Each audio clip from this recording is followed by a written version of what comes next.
दोस्तों, आज की कहानी है भाभी पति के बिना पत्नी और बेटी का अस्तित्व जीरो है।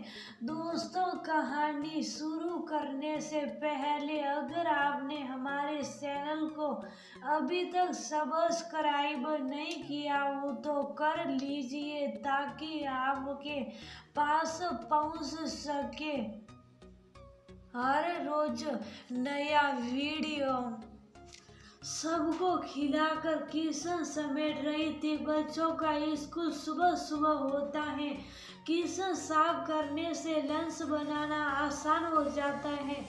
फुर्सत से थोड़ी देर टीवी पर बिग बॉस में होने वाले झगड़े का आनंद लूंगी, तभी डोरबेल बजी। सामने सोना मेरी काम वाली अपनी 7 साल की बेटी रिंकी के साथ खड़ी थी। इतनी रात में, अरे ये खून क्यों निकल रहा है?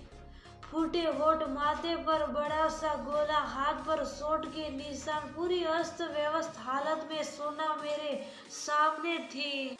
रिंकी लगातार रोई जा रही थी। अंदर आकर बैठाया किराए में रहने वाले लड़के को, जो किसी डॉक्टर का कंपाउंडर था, उसे फोन कर बुलाया। उसने बीटाडीन कॉटन में लगाकर चोट से निकले खून को साफ किया, एक इंजेक्शन दिया और कुछ दर्दनाशक गोली दी। जाते जाते कह गया, दीदी थोड़ा हल्दी दूध गुड़ डालकर दे देना। रिंकी को बिस्किट दे सूप कराया। सोना को हल्दी दूध और ब्रेड जबरदस्ती खिलाया। शाम को काम करके गई है और अभी इस हाँ, सोना का पति दिन भर ठेला चलाता। शाम को जो पैसे मिलते शराब में खर्च कर देता।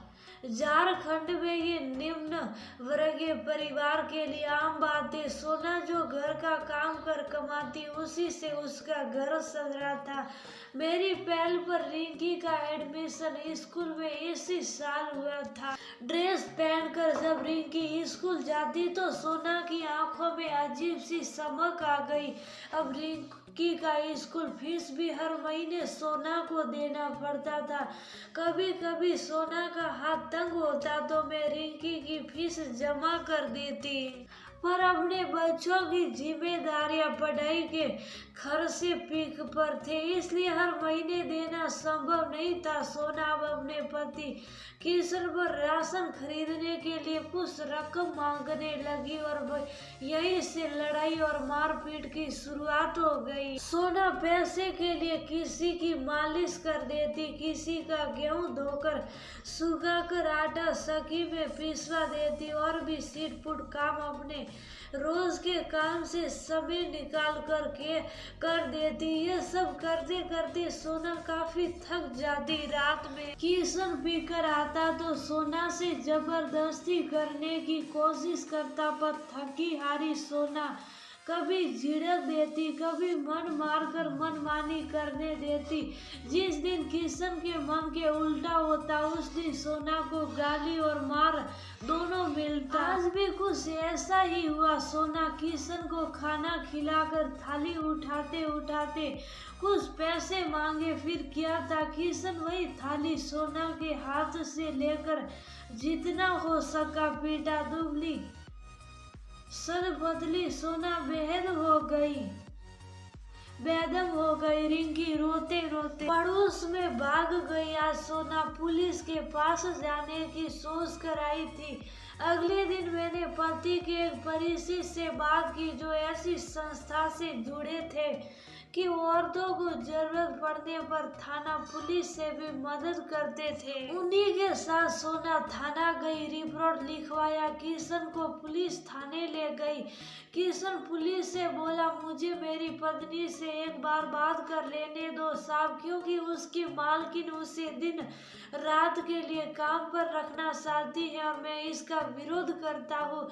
दिन भर जितना काम करो, पर शाम होते अपने घर आ जाओ। पता पता नहीं इसकी मालकिन की क्या मंशा है, कौन सा काम इससे करवाने के लिए रात में भी रखना चाहती है। ऐसा घिनौना इल्जाम थानेदार सोना को भी बुलाया। किशन ने क्या पट्टी पढ़ाई। सोना बिल्कुल मुकर गई। पुलिस दोनों को साथ भेज दी और मेरे घर में सोना के कारण मुझे जो सुनना पड़ा मैं ही जानती हूँ। एक सप्ताह बाद सोना अचानक से मेरे घर आई।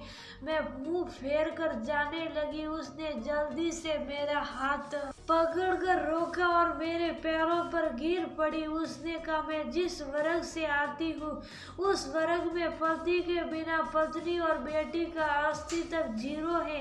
एक पर्दा तो है, भले ही शराबी है, पर पिता और पति का नाम माँ बेटी के साथ जुड़ा तो है। समाज की घिनौनी नजरों से बचने के लिए और मेरा पति बोला, जेल हो गया तो तेरे मालिक और मालकिन को भी मैं अच्छे से बदनाम कर दूंगा। फिर तू कहाँ जाएगी बेटी को लेकर, सोच ले सोना। मालकिन पूरी जिंदगी का ठेका लेगी माँ बेटी का। हमारी जैसी औरतों की जिंदगी ऐसी ही होती है। मुझे माफ कर दीजिए। मैं निशब्द थी। थके कदमों से सोना रिंकी का हाथ पकड़े जा